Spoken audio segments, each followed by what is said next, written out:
Tudo da Canção Nova em um só lugar. Canção Nova Play. 404 na Bíblia da Ave Maria, 404 na Bíblia da Ave Maria. Segundo livro dos Reis, capítulo 6. E começamos aí no versículo 14. O rei, aquele rei inimigo da Síria, enviou ali cavalos, carros e uma companhia importante. Chegaram de noite e cercaram o lugar. Na manhã seguinte, o homem de Deus, que era Eliseu, saindo fora, viu o exército que cercava a cidade com cavalos e carros. Você pode imaginar, né, o espetáculo bélico ali. Um exército inteiro cercando a cidade por causa de Eliseu. Só para pegar Eliseu. O único interesse deles era pegar Eliseu.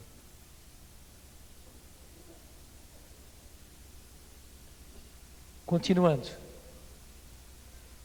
Seu servo disse-lhe: ai, meu senhor, que vamos fazer agora? Leia comigo agora o 16, todos. Não temas, respondeu Eliseu. Os que estão conosco são mais numerosos do que os que estão com eles. E esta é a palavra mestra para nós nesta manhã. Não temas, repete comigo. Diga para você mesmo, não temas. Vai dizendo, não temas, não temas, não tenha medo de nada, não tenha receio de nada. Vai dizendo para você, não tenha temor de nada, não temas. É o Senhor me dizendo, não temas. Eu acolho o Senhor e digo para mim mesmo, não temas, não temas, não temas. E claro, era para temer. Era para temer um exército inteiro rodeando o lugar onde eles estavam. Mas o que Deus falou pela boca de Eliseu para o seu servo, para o seu discípulo, foi essa: não temas. Veja bem, eu vou repetir. Assim como Eliseu era discípulo de Elias, agora que Elias já tinha sido arrebatado, Eliseu tinha também um discípulo, tinha outros, mas o discípulo mais próximo que o acompanhava ali lado a lado era Giese. E o que é que o mestre disse ao seu discípulo? Não temas. E por que não temas? E a razão é muito clara. Porque os que estão conosco são mais numerosos do que os que estão com eles. Os que estão conosco são muito mais numerosos do que os que estão com eles. Então, não temas. Gente, da mesma forma, assim como o mestre Eliseu disse ao seu servo Giese, hoje, nestes tempos, e de maneira especial agora, nesta manhã, o mestre Jesus está dizendo para cada um de nós, seu discípulo, esta mesma palavra: não temas. É a palavra de Jesus para nós, renovação, que somos e devemos ser os discípulos de Jesus. A renovação é discípula de Jesus e precisa aprender com Jesus, a ser como Jesus, a fazer como Jesus, a agir como Jesus, a assumir a missão de Jesus. E Jesus está dizendo diante da missão que nos cabe: não temas. E não temas por quê? Porque aqueles que estão conosco são muito mais numerosos do que aqueles que estão com eles. Então não temas, não temas, não temas, não temas, não temas. Porque em primeiro lugar, gente, parece que os problemas que nós enfrentamos são sem solução. São sem solução. Indo por esse Brasil afora, porque cada fim de semana, graças a Deus, eu estou num lugar. Como eu disse semana passada, estava lá no Paraná. Daqui a 15 dias eu estou lá em João Pessoa, e assim, sem parar, graças a Deus. Indo a esses vários lugares, sempre aparecem os jornalistas para fazer entrevista.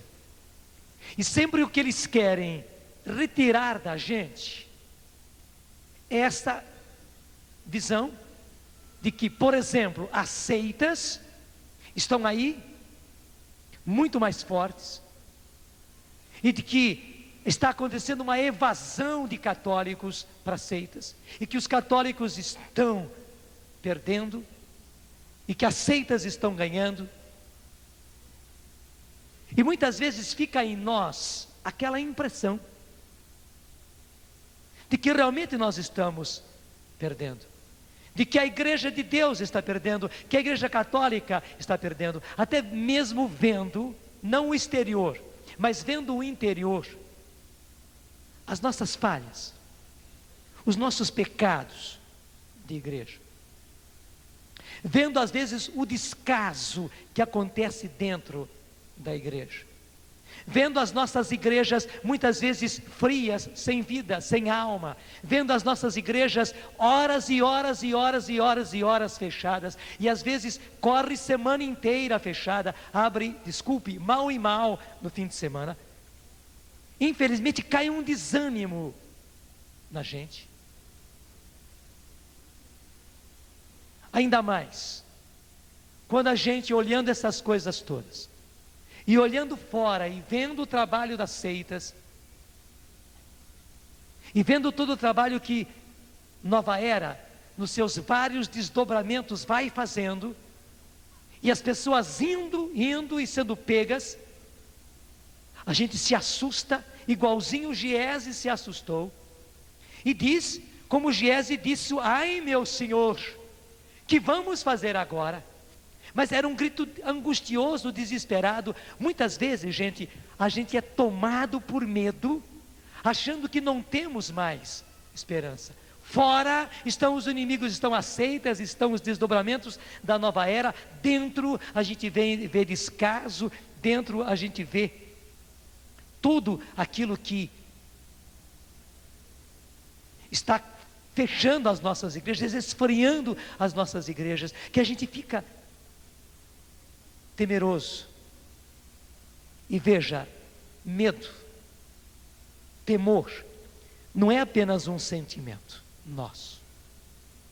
Medo, temor, são espíritos malignos que tomam conta da gente, como aquelas ervas de passarinho na árvore, como aquelas pragas em árvore. Faz pouco tempo eu vi uma árvore grande, um tronco, sem mentira, largo assim, mas largo mesmo, muito alta aquela árvore, muitos galhos, até interessante, porque era um tronco muito antigo, havia como que uma vegetação em torno de todo aquele limo, que às vezes tem no tronco, não era somente mais limo não, tinha se criado uma vegetação em torno de todo aquele tronco, e aquela árvore muito grande, muito frondosa, mas que pena, havia tanta praga, aquilo que a gente chama de erva de passarinho, não sei que nome você dá a isso, qual é o nome científico disso? São as parasitas, né? Essas parasitas que dão na árvore, tinha tanto, que olhando bem, a árvore mesmo, as folhas da árvore já não existiam, aquele tronco enorme, estava sustentando com a sua seiva, não mais a árvore, as folhas da árvore, e portanto as flores que viriam, os frutos que viriam, não mais, mas estavam sustentando essas parasitas. Praticamente aquelas parasitas estavam matando, praticamente não, aquelas parasitas estavam matando aquela árvore, sugando a vida daquela árvore. Gente, medo é isso. São espíritos malignos agindo como esta parasita.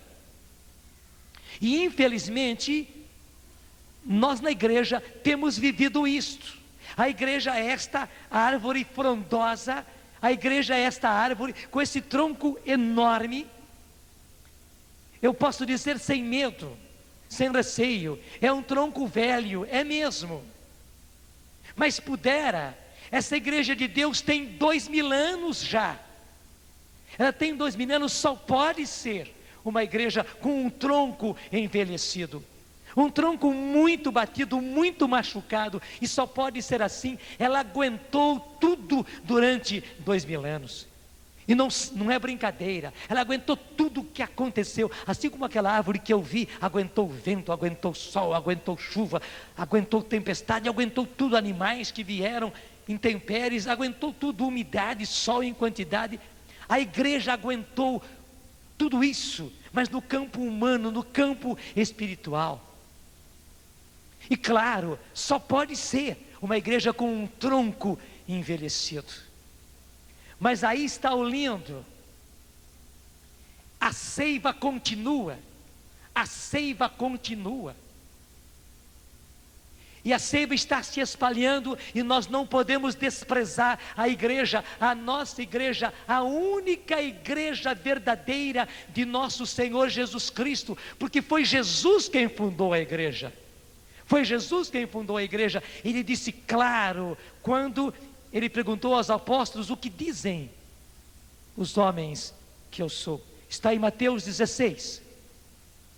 Também os outros evangelistas, Marcos e Lucas, trazem essa passagem, mas ela está especialmente em Mateus 16. O que dizem os homens a respeito do Filho do Homem, a respeito de mim?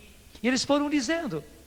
Mas Pedro atalha, porque Jesus perguntou: e vós, quem dizeis que eu sou? Pedro atalha com convicção: vós sois o Cristo, tu és o Cristo, o Filho de Deus vivo.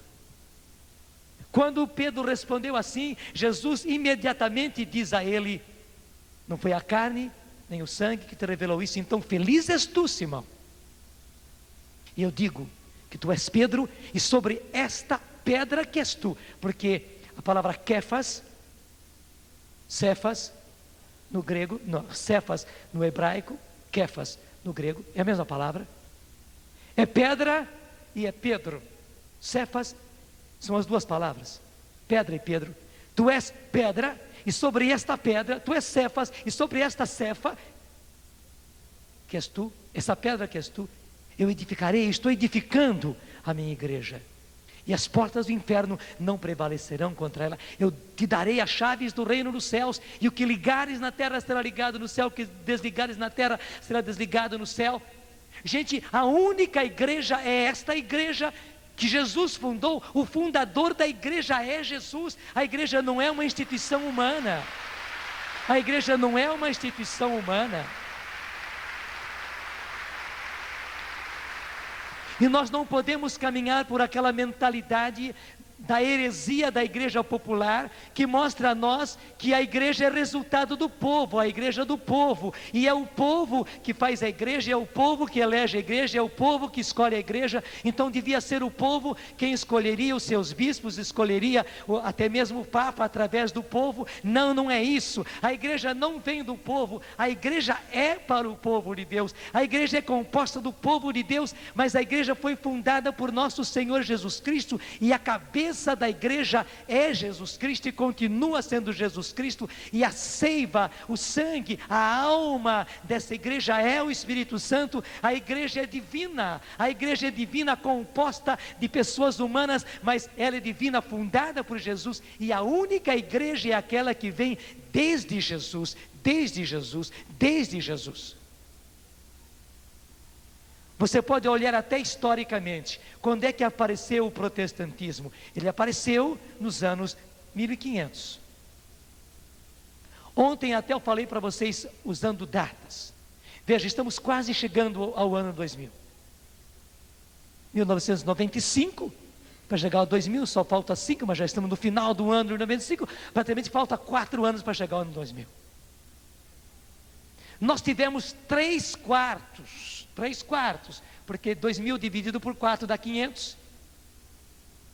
3/4 de Jesus até o ano 500, de 500 até o ano 1000, do ano 1000 até o 1500, de vida da igreja, e somente depois de 1500 é que aparece o protestantismo.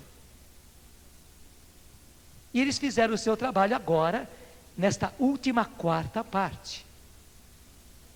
Eu posso dizer para você, sem medo, é a parasita, mas deixa para lá, está na árvore. Dá para dizer que a igreja verdadeira é a igreja que eles fundaram, que eles iniciaram, como um ramo torto que se afasta da igreja verdadeira.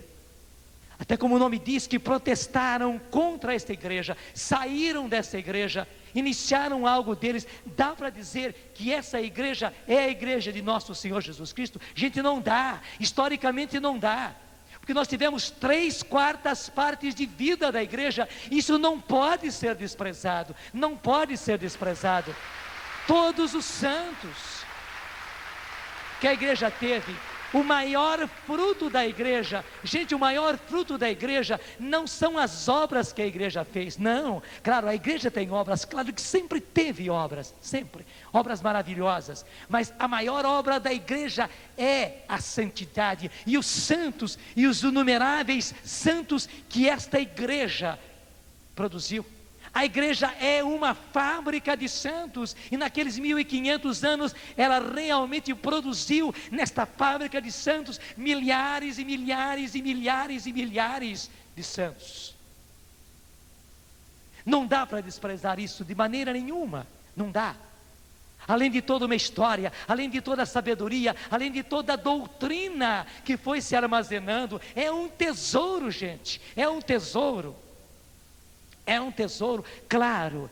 Essa igreja só teve que ficar com um tronco carcomido. Pega uma casa, mesmo que seja um castelo, que aguenta 2000 anos no tempo e habitado, com gente dentro, e usando, e vivendo, e comendo, e tomando banho, e usando os reservatórios, e esgoto e tudo mais. Vê como é que fica essa igreja, mesmo que seja um castelo de pedra, com 2000 anos, o que acontece com ele? Você vai chutar esse castelo, só porque ele está envelhecido assim? Vão trocar a coisa. Pega uma mãe aí, com 80 anos, com 85 anos, às vezes uma veneranda mãe com 90 anos. Quando você vê aquela mãezinha de 90 anos, até meio gagazinha, coitada, né? Meio esclerosada, falando as coisas já diferentes, totalmente fora da realidade que a gente viveu. Mas é a sua mãe. É a sua mãe. Ela está envelhecida assim, porque ela te produziu no seu ventre. Você e todos os seus irmãos. E não foi mole. Em geral, essas vozinhas, né, tiveram muitos filhos. Você mamou no seio dela, e não somente você, os outros também mamaram. E o único jeito de ela não engravidar foi você mamar. Você mamou talvez 2 anos inteiros no seio daquela mãe. E não só, ela se gastou por você, noites sem dormir, quando você estava doente. E tudo que você sabe, tudo que ela fez, os sofrimentos e as preocupações por você, e você e os seus irmãos. Agora, porque essa mãe está envelhecida assim, você vai chutar essa mãe? Vai. Filho desnaturado, filho que não merece o nome de filho, que até podia ser chamado de filho da, como o povo diz, porque está chutando essa mãe, só porque ela está envelhecida. Gente, vamos mudar para a igreja é realmente mãe. Ela não produziu alguns filhozinhos, não. A igreja produziu milhares e milhares, miríades de filhos, durante esses anos todos, durante esses séculos, esses milênios todos, e é por isso que a igreja está envelhecida assim, desse jeito. Mas continua sobre ela a promessa de Jesus: sobre esta pedra, que és tu, Pedro, edificarei a minha igreja, e as portas do inferno não prevalecerão contra ela. Não prevalecerão contra ela. É a grande certeza que o Senhor nos dá. É a grande certeza que o Senhor nos dá. As heresias do passado foram e voltaram como as tempestades, porque quando dá uma tempestade, a gente tem a impressão que a tempestade vai acabar com tudo, mas toda tempestade vem, faz o seu estrago e vai embora. Gente, aconteceu também nessa longa história da igreja, tempestades e tempestades sobre ela. As tempestades todas foram embora e a igreja permaneceu. As catástrofes, as heresias, os cismas aconteceram, o próprio cisma, a própria separação protestante aconteceu, machucou muito a igreja, mas ficou para lá, e a igreja continuou, e ela vai continuar, porque ela está firmada por Jesus. Foi Jesus quem a construiu sobre a pedra, embora uma pedra humana que era Pedro, mas foi Jesus que a construiu sobre uma pedra, e as portas do inferno não prevalecerão contra ela. Ela está firmada na pedra. Ela está firmada na pedra. Por isso tudo, embora essas parasitas, embora esses espíritos malignos atemorizando a gente, dando medo a gente, fazendo com que a gente olhe agora os fatos. Gente, a igreja já aguentou quase 2000 anos de tempestade. Essa tempestadezinha das seitas de agora não é nada para aquilo que a igreja aguentou. É que nós somos muito crianças, não somos jovens, nós somos muito crianças na igreja. Nós não passamos a história que a igreja passou. Eu posso dizer para você, esta das seitas, a igreja vai tirar já de letra. Já ela vai tirar de letra, porque não é ela não, é Jesus na igreja, é o instituidor da igreja, é aquele que instituiu a igreja, é o Espírito Santo que é a alma da igreja, que vai pôr de letra essa tempestade das seitas. Essa tempestade das seitas vai passar, e a igreja vai permanecer. Então, embora estejam espíritos malignos como parasita, querendo acabar com a igreja, querendo acabar conosco, que somos igreja agora, neste século, nessa geração, nós somos igreja, e não é verdade que um grande medo caiu sobre nós? Um grande temor, parece que está tudo se perdendo, e o pior, é que não é somente por dentro não, a boca fala daquilo que está cheio o coração. Não é verdade que as nossas conversas, elas são 60% pelo menos crítica, julgamento, lamúria a respeito das coisas da igreja? Verdade ou não é? Não são mais os jornalistas não são os de fora, não são os que não são cristãos, não são os que não são católicos, que ficam já profetizando que a igreja está vencida e que está havendo a invasão da igreja. Não é dentro, é dentro. A boca fala daquilo que está cheio o coração. As nossas palavras são palavras negativas, ácidas, achando que está tudo perdido. E até criticando o que se faz na igreja, criticando o que se faz nas pastorais, criticando o que se faz nos grupos. É um grupo criticando o outro, é um grupo menosprezando o outro, porque não estão com nada, né? É dentro do próprio grupo, uns se opondo contra os outros. Gente, esse nosso palavreado, ele é indicativo, a boca fala daquilo que está cheio o coração. Observe as nossas conversas, 60% delas é negativa. A nossa conversa é uma conversa de lamúria, é uma conversa de reclamação, é uma conversa de crítica, é uma conversa expressando desânimo, é uma conversa que não expressa vitória, mas que expressa derrota, que não cultiva entusiasmo, ânimo, coragem, não, mas que infelizmente, porque as palavras cultivam desânimo, prostração, queda, não adianta, não resolve, deixa para lá. Percebeu? E hoje, o Mestre Jesus, muito mais do que o Mestre Eliseu disse para Giese, o Mestre Jesus está dizendo para nós: não temas, porque aqueles que estão conosco são muito mais numerosos do que aqueles que estão com eles, porque a igreja não apenas bate a palma, depois eu digo o restante.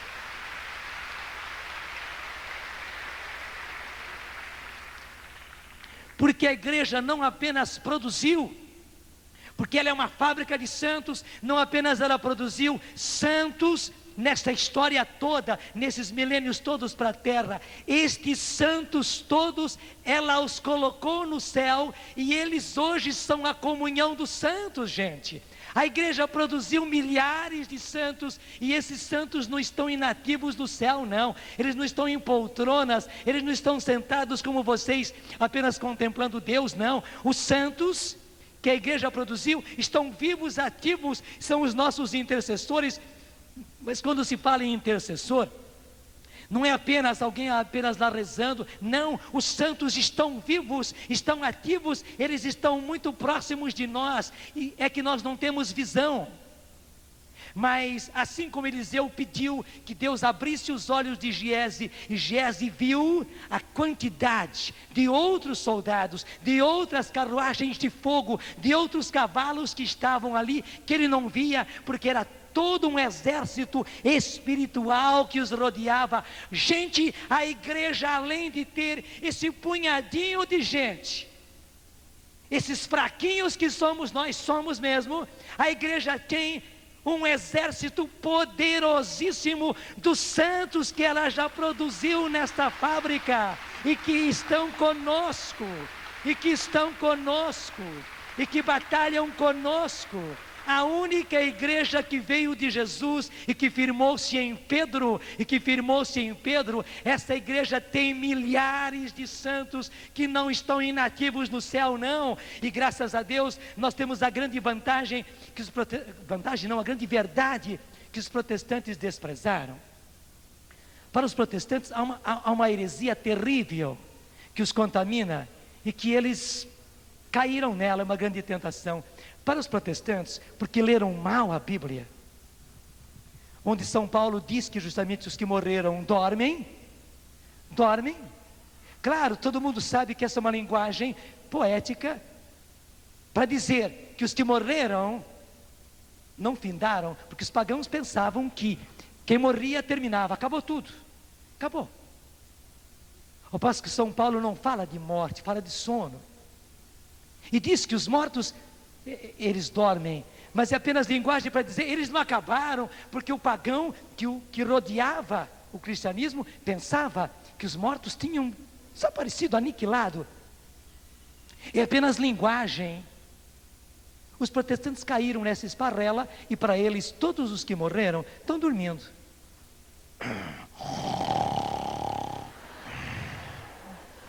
Já imaginou o ronco de tantos santos? O ronco de tanta gente que morreu está dormindo. E para eles só no juízo final é que eles serão ressuscitados, serão despertados do seu sono. Então vai acabar o ronco, esse infernal ronco no mundo inteiro, né? E eles vão despertar. Não, gente, não. E Jesus fala claro, falou, não falou na hora mais sagrada da nossa redenção. Jesus aqui, e um ladrão de um lado e outro ladrão do outro, e um enfurecido blasfema contra Jesus, e o outro pede, Senhor, que eu esteja contigo quando entrares no teu reino. E Jesus diz, hoje mesmo estarás comigo. Onde? No sono? Na sombra da morte? Não, comigo no paraíso. Hoje mesmo estarás comigo, vivo, não dormindo, mas acordado no paraíso, vivo comigo no paraíso, acordado comigo no paraíso, não dormindo. Hoje mesmo estarás comigo no paraíso. E várias outras passagens da Escritura, onde Jesus diz claro, porque o nosso Deus não é um Deus de mortos, mas é um Deus de vivos. Não é um Deus de mortos, em que aqueles que a igreja produziu estão mortos, estão dormindo, não. O nosso Deus é um Deus de vivos, é um Deus de Abraão, um Deus de Isaac, um Deus de Jacó, que estão vivos e não estão dormindo, graças a Deus. É por isso que os protestantes caíram no restante todo. Então para eles não existe santo, porque todos estão dormindo. Mesmo que tenham sido bem santos, né, não existe intercessão dos santos. Então para que invocar os santos? Para que a gente pedir a intercessão dos santos? Né? E por que então ter estampas e imagens? Porque os santos, eles estão dormindo. Mesmo que tenham sido santos, não podem fazer nada por nós. Percebeu? Essa é a razão. É por isso que então eles morrem de dizer que nós somos idólatras, porque estamos cultuando imagens, porque essas imagens são apenas imagens, né? E os santos inexistirem, os santos estão dormindo. Aí tem todas as outras heresias, as decorrências, os desdobramentos de um erro terrível no qual eles caíram. Mas o erro inicial é este: eles consideram que todos os que morreram estão dormindo. Não, graças a Deus, estão muito bem acordados, passam bem, muito felizes, estão batalhando, não param de batalhar, são os nossos intercessores, estão conosco agora aqui e aplaudiram aquilo que eu disse com muita força, porque acordou a gente que é católico, e temos um argumento forte contra a inexperiência protestante. Mas tudo isso para dizer, gente, não foi apenas Eliseu que disse para o seu discípulo Giese, não, é Jesus dizendo para nós, é Jesus dizendo para nós, os seus discípulos, eu e você somos discípulos de Jesus. Ele diz para nós: não temas, não temas, porque aqueles que estão conosco, embora invisíveis, são muito mais numerosos do que aqueles que estão com eles. São muito mais numerosos do que aqueles que estão com eles, e as portas do inferno não prevalecerão contra a igreja, sobre a igreja, esta maravilhosa fábrica de santos que já forneceu milhares de santos para o céu, e ela continuará produzindo, e eu digo a você, está produzindo agora, nesses tempos, está produzindo agora santos nesses tempos. Tenha certeza disso, tenha certeza disso. Para quê? Para que não temamos, para que não temamos. É Jesus não apenas dizendo, mas curando o nosso coração. É Jesus realizando aquela imagem que o Dunga trouxe para nós antes. O Senhor abrindo realmente numa grande cirurgia e retirando todo o pus que havia em nós, limpando mesmo, porque esse pus que havia em nós, portanto indicando infecção, onde tem pus é porque tem infecção, e uma infecção acaba com o corpo, uma infecção, ela mina as forças, as energias do organismo. Nós estávamos sendo minados pelo medo, gente, pelo medo. Um medo entranhado, um medo que era tentação, um medo que gerava desconfiança, um medo que gerava desânimo, um medo que gerava justamente dúvida. A gente acreditava, mas não acreditava muito. A gente acreditava que Jesus podia vencer, ia vencer, mas não vencia muito, porque nós não víamos os resultados. Nós acreditávamos no batismo no Espírito Santo, mas não acreditávamos muito, talvez por não ver tantos efeitos. Nós acreditávamos nos carismas, mas não tínhamos a convicção de usar os carismas, porque o bendito do medo pegou a gente e obscureceu, trouxe dúvida, trouxe interrogação, trouxe questionamento. Já imaginou a criancinha coitada, morrendo de fome, né, chorando de fome, que vai para o seio da mãe, e quando bota a boquinha ali no seio da mãe para começar a mamar, vem dúvidas e questionamentos na cabeça. E sorte que a criança não tem isso, né? Mas que vem questionamentos e dúvidas a respeito, e se aquilo vale a pena, se aquele leite é bom mesmo, se vai funcionar, não sei. Daqui a pouco a criança tira a boquinha dali, deita em cima da mãe, chora, chora, chora, chora de fome, e vai continuar com fome só por causa das benditas dúvidas geradas pelo medo.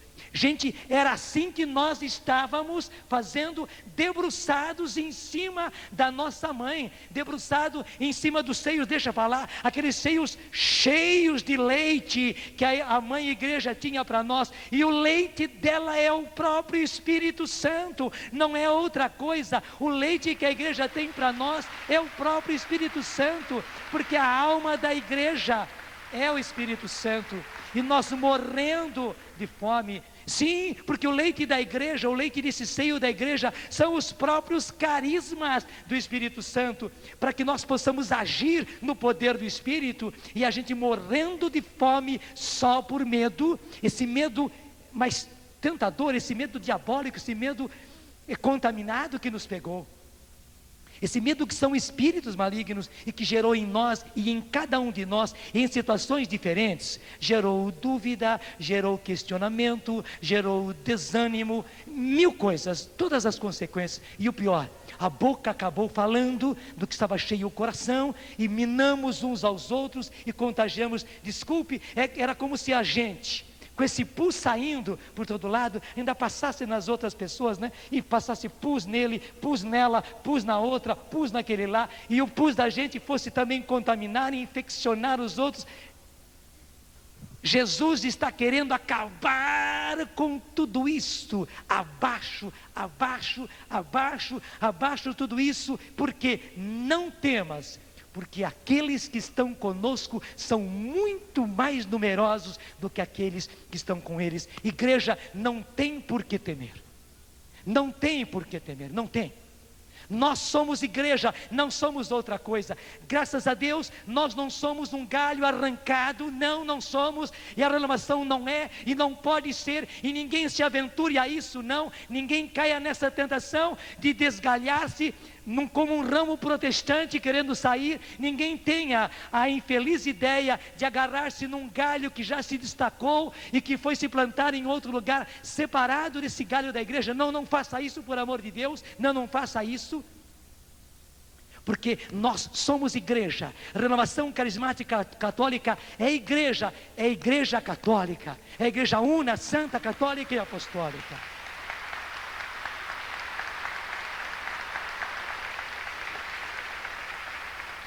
E esta igreja firmada em Pedro não precisa temer.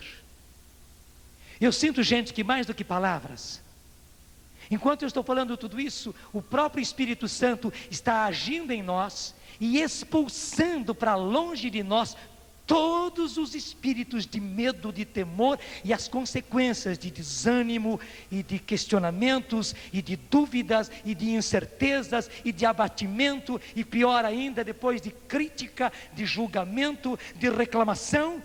Sim, o Espírito do Senhor está fazendo isso, e os santos que estão conosco entraram em batalha e pegaram as suas armas e estão realmente expulsando esses demônios todos, expulsando esses espíritos malignos para longe, para longe, para longe de nós. Os anjos entraram em batalha junto conosco. Gente, uma guerra espiritual está acontecendo nos ares, e a vitória do Senhor, e a vitória da igreja, e a vitória da renovação carismática católica, que portanto é igreja, ela está inserida nessa igreja, que vem da própria seiva dessa igreja, que é o Espírito Santo, que sai dos seios desta própria igreja. Nós estamos no coração da igreja.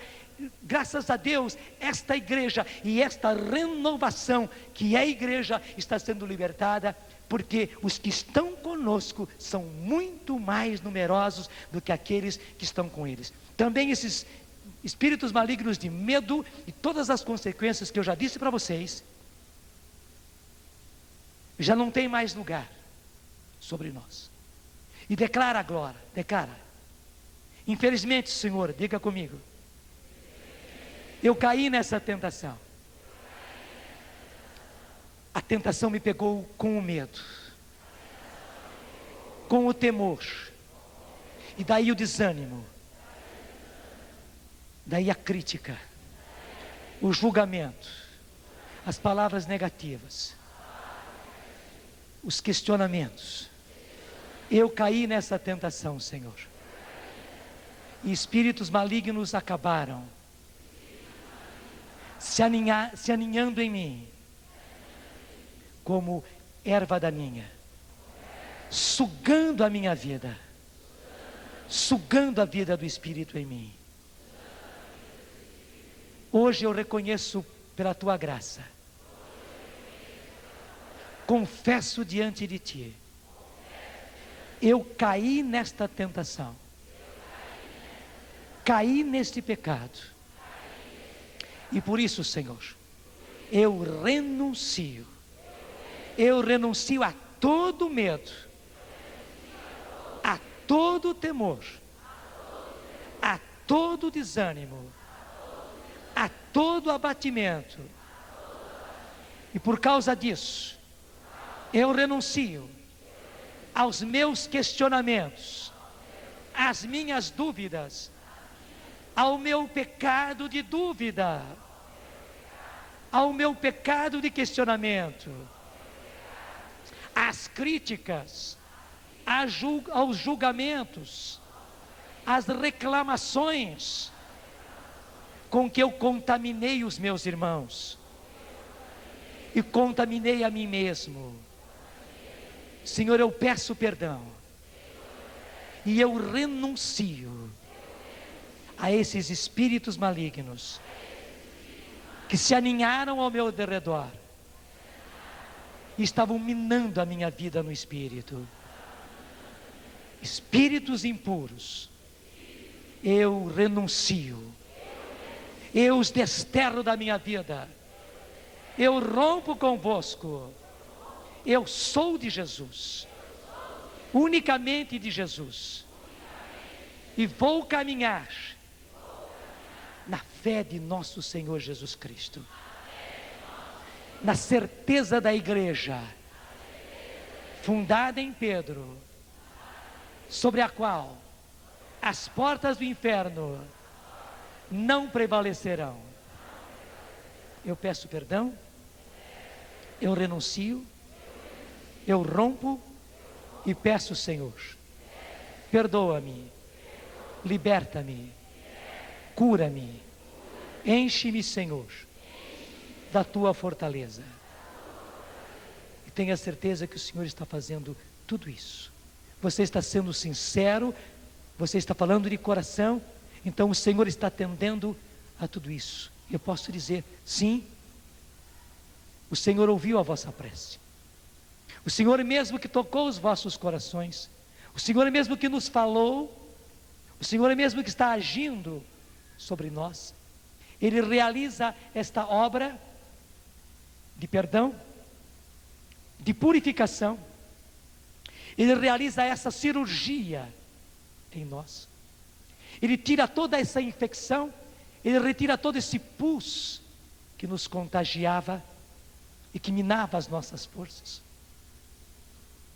O Senhor nos liberta, o Senhor expulsa toda a presença e toda a ação maligna que acabou nos dominando. Ele afasta de nós com o seu poder salvador e nos lavando com o seu sangue, derrama agora sobre nós de maneira nova o seu Espírito. Sim, recebei esse Espírito Santo num derramamento novo sobre cada um de vós, e recebei com esse Espírito o dom da fortaleza. Sim, sede fortes no Senhor, tende a fortaleza dos santos, tende a coragem dos mártires, tende a firmeza dos seguidores de Jesus, e agi assim, e caminhai assim, e procedei assim. E é para isso que o Senhor derrama sobre vós agora esse Espírito Santo, que é o Espírito da fortaleza, que os liberta agora de todo medo e de todo temor. E a palavra do Senhor se realiza: não temais, não temais, porque aquele que está convosco, o vosso mestre, vos diz: aqueles que estão convosco são muito mais numerosos do que aqueles que estão com eles. Muito obrigado, Senhor. Muito obrigado pela grande graça, pela enorme graça que nos concedeu. Nós queremos, Senhor, caminhar na fortaleza.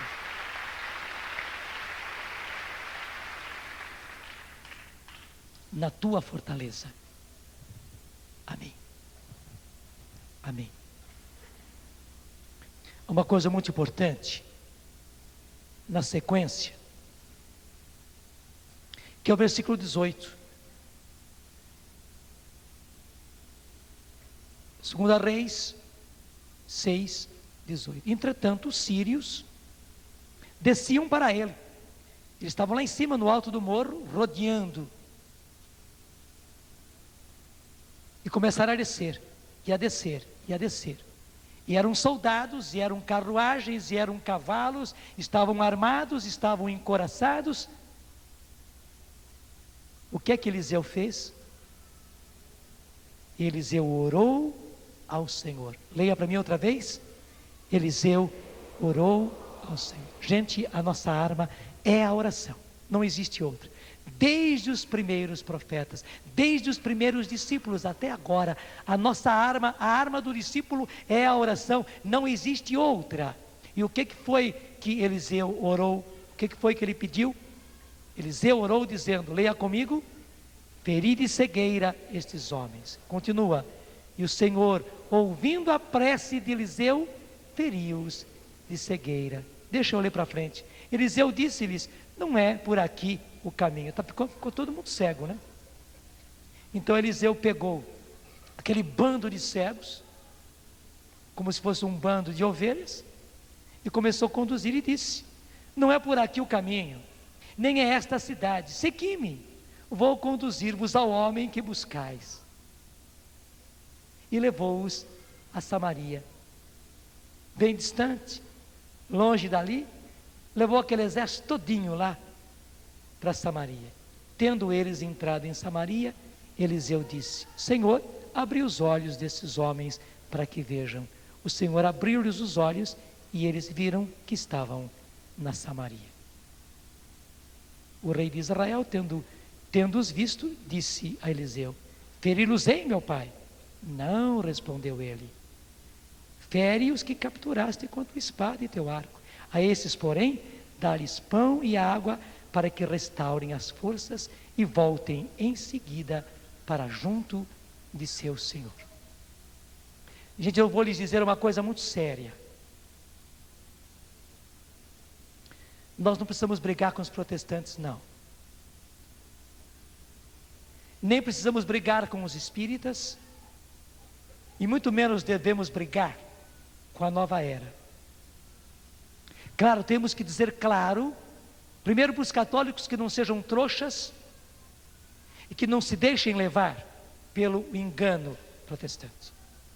Temos que dizer para os católicos que a doutrina espírita, ela é totalmente errada e que não podemos ser católicos e espíritas. E mais ainda, nós que infelizmente tivemos 1000 envolvimentos, temos que nos libertar, temos que renunciar, temos que nos purificar, claro, mas não adianta brigar com os espíritos. E mais ainda, não adianta e não devemos mesmo brigar com os vários desdobramentos da nova era. Não é batalha para nós. Eliseu e Giese não entraram em batalha, e nem o povo de Deus em Jerusalém entrou em batalha.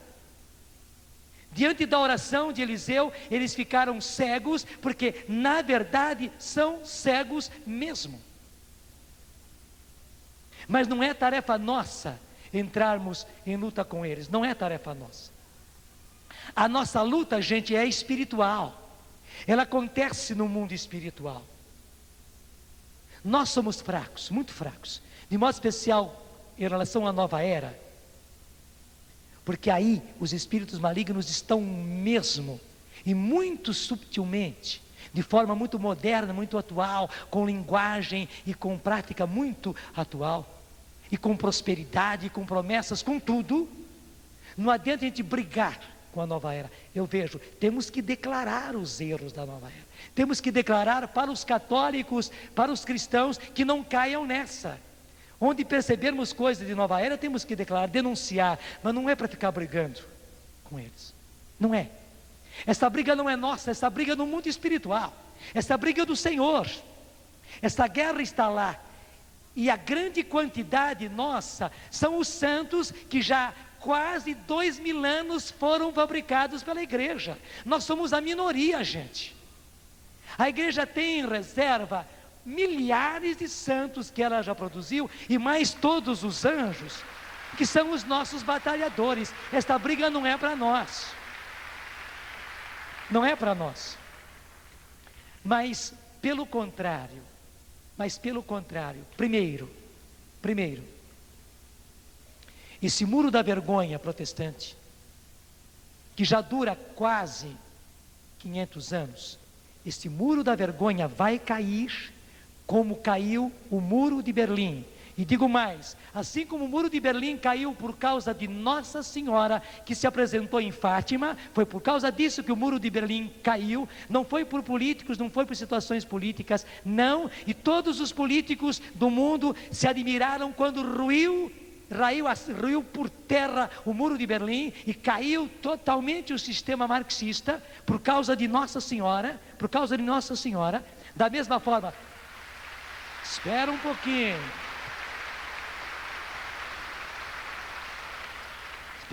porque palmas maiores vem depois. Esse muro da vergonha protestante vai cair por causa de Nossa Senhora, porque ela é a mãe de todos, também dos filhos rebeldes, também dos filhos que saíram de casa,